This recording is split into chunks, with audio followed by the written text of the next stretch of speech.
আসসালামু আলাইকুম, সবাই কেমন আছেন? আশা করছি সবাই ভালো আছেন।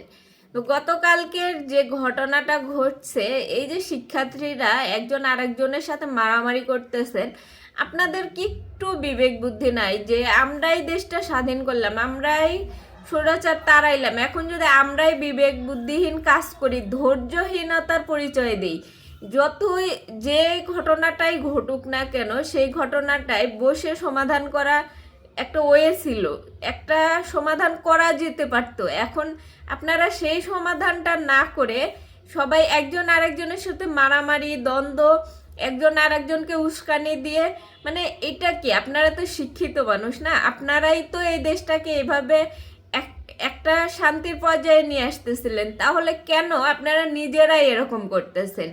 যেখানে এর আগেও দেখা গেছে Titumir college, Dhaka ideal college, Bangla college, মানে সবগুলা কলেজে এর আগে যে মারামারিগুলা হয়েছে সেটা তাও একটা মেনে নেওয়ার মতো, যে তারা হয়তো ওরকম মানে ওদের বুঝটা ঢাকা বিশ্ববিদ্যালয় বলেন, সাত কলেজ বলেন, মানে এদের সাথে তুলনা করলেও মানে ওদের জায়গা থেকে ওরা ঠিক ছিল। আসলে আপনারাই যদি ধৈর্যের পরিচয় না দিতে পারেন, এই যে ঘটনাগুলো ঘটে গেল, এর মধ্যে উচিত ছিল আপনাদের ধৈর্যের পরিচয় দেওয়া।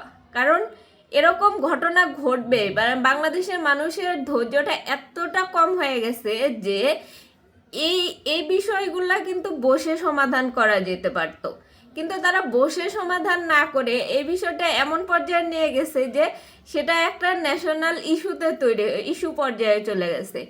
এখন মানুষ কি শিখবে থেকে? যে দেশটাকে যারা এই ফ্যাসিবাদ থেকে রক্ষা করলো তারাই আবার এই ফ্যাসিবাদী আচরণ শুরু করে দিছে। এখন যে ফ্যাসিবাদের লোকজন দোসরা যা যা বলতেছে সেগুলো সম্পূর্ণ সত্যি হয়ে আসতেছে। দেশের ভিতরে না সুশৃঙ্খল আছে, না দ্রব্যমূল্য নিয়ন্ত্রণে আছে, না মানুষ স্বস্তিতে চলাফেরা করতে পারতেছে। তার মধ্যে আপনারা শিক্ষার্থীরা এমন এমন ধৈর্যের পরিচয় দিতেছেন যেগুলো আসলে কারোরই কাম্য না।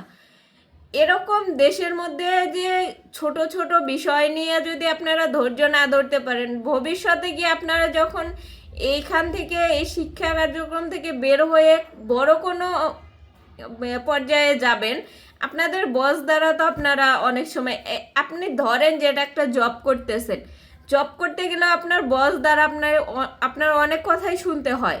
তো সেক্ষেত্রে একজন ভিসি বা প্রক্টর যেই হোক না কেন যদি আপনাদের সাথে খারাপ আচরণ করে, তার এই বিষয়টা নিয়ে কথা বলার জন্য জায়গা আছে।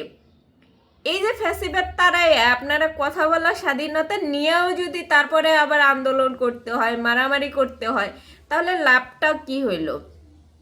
এই যে দেশটাকে স্বাধীন করলেন স্বাধীনভাবে কথা বলার জন্য, নিজের অধিকার রক্ষার জন্য, এখন সেই অধিকার নিতে গিয়া কেউ একজন কিছু বললো সেটা আপনার গায়ে লাগতেছে না। আগে ছাত্রলীগ বললেই কান ধরে ওঠা বসা করতেন, আর এখন কেউ কিছু বললেই আপনারাই ছাত্রলীগ হয়ে যাইতেছেন। তো লাভ কি হইল? আর একটা বিষয় সবাই বলতেছে এখানে ছাত্রলীগের হাত আছে, এখানে আওয়ামী লীগের হাত আছে, অমুক উস্কানি দিতেছে। আপনারা উস্কানিতে পা দিবেন কেন?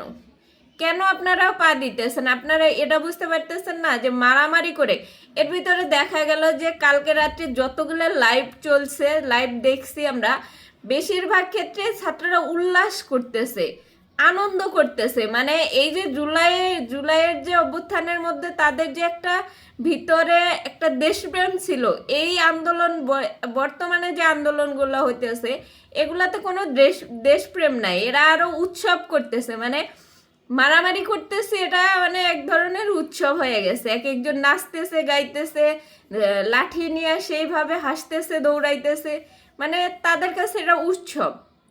এক একটা মারামারি যদি এভাবে উৎসবে পরিণত হয়, তাহলে এই মব জাস্টিসগুলো যখন উৎসব হয়ে যাবে তখন আর দেশের মধ্যে সুশৃঙ্খল বলতে কিচ্ছু থাকবে না।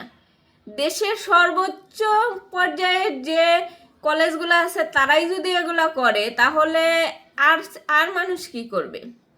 আপনারা শিক্ষিত হয়ে এটা নমুনা দেখাইতেছেন যে আপনারা আসলে সবই পারেন। সবই পারার মানে এটা না যে যা খুশি তাই করবেন। সব কিছুরই সমাধান সম্ভব, সেটা ধৈর্য নিয়ে। সেই ধৈর্যটাই যদি না থাকে আপনাদের, তাহলে আপনারা এত বড়াই বড়াই করে কোনো লাভ নাই যে আমরা অমুক কলেজ থেকে পাশ করছি বা অমুক জায়গা থেকে পড়াশোনা করি, কোনো লাভ নাই।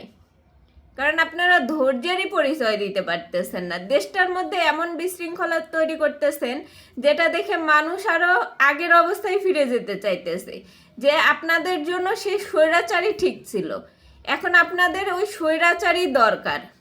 আপনারা তো এখন নিজেরাই স্বৈরাচার হয়ে গেছেন, তো স্বৈরাচার দিয়ে পালায়া গিয়ে লাভ তো হইল না। আপনারা নিজেরাই যদি স্বৈরাচারী আচরণ করেন, সব কিছুতে যদি মারামারি এরকম লাগেই থাকে, তাইলে তো আগের সরকারই ভালো ছিল। এই সরকার তো দরকার ছিল না, আপনাদের এরকম স্বেচ্ছাচারিতার দরকার ছিল না। স্বেচ্ছাচারিতাই যখন করবেন তাহলে আগের অবস্থানে থাকতে তো করতে পারতেন না। এখন নিজেদের মতো নিজেরা স্বাধীন হয়ে দেশটাকে আরো উচ্ছনে দিতেছেন। তো আর কি বলবো, সবাই ভালো থাকেন, সুস্থ থাকেন, আল্লাহ হাফেজ।